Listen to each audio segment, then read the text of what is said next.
Shelby Barney. I'm the host of the Innovator Series, brought to you by Technology for Obama. I'm here with Stacey Lawson, who is the co-founder of the Center for Entrepreneurship and Technology at the Engineering School at University of California, Berkeley. So it's a pleasure to be with you. Hi, Shelby. So the Center for Engineering and Technology has spawned 18 companies, had over 1,000 people go through it. So you've seen both in terms of your own personal career, but also in terms of all those students you've taught.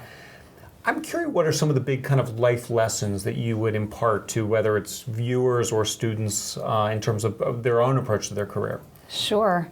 Well, the first I would say is customer first. That as you think about developing a new innovation or new technology, that it's all about the customer and the customer needs, understanding them both at the sort of macro level, but also at the latent needs, what's kind of underlying their motivations to buy, and really spending a lot of time getting that right. The second is to innovate fast. I mean, you won't get it perfect, and sort of analysis paralysis is often. So just make decisions, then you can figure out whether they're right or wrong. That for engineers, and that's who I teach, they like to get it just perfect and then go. You need to do your homework, but you need to sort of move and then iterate as quickly as you can. The third I would say is just, for any entrepreneur, the biggest challenge is the internal one. It's the fear of failure or the uncertainty. Most of the folks I teach are young entrepreneurs, and my first young company was at age 25. I had no gray hair. I'd never done it before. Didn't really have any experience, and the question inside is, what gives me the right to think that I could do something like that? But most successful entrepreneurs are the ones who keep at it, who follow their dream, and who even when times look bleak, continue to sort of believe in the vision of the market or the technology that they're wanting to bring. How do you teach that? I mean, because you can teach all the analytical things and how to do market research and stuff like that, but how do you teach that kind of risk tolerance?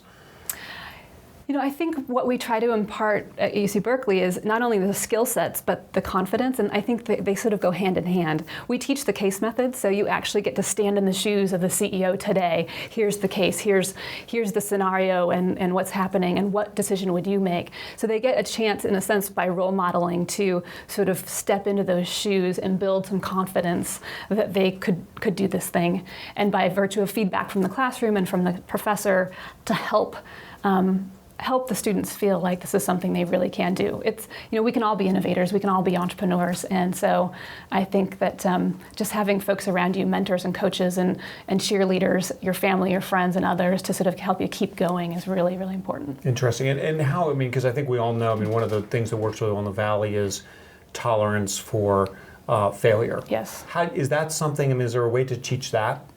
Well, that's a good question. I think the good news is we have that culture here in the Valley. You've seen so many entrepreneurs who didn't get it right the first time around go on to great successes, and I think that the ability to see those examples and to see that they weren't penalized, but in fact, many venture capitalists actually quite appreciate that the failure brings lessons and very clear understanding of what not to do, right. And that helps the next time around. So I actually think that's one of the unique things we have here in Silicon Valley that we don't see in other places around the world that allow us to flourish the way we have. Well, that's great advice. It's a pleasure talking to you, Stacey. So we look forward to talking more, so thank you. Thanks, Shelby.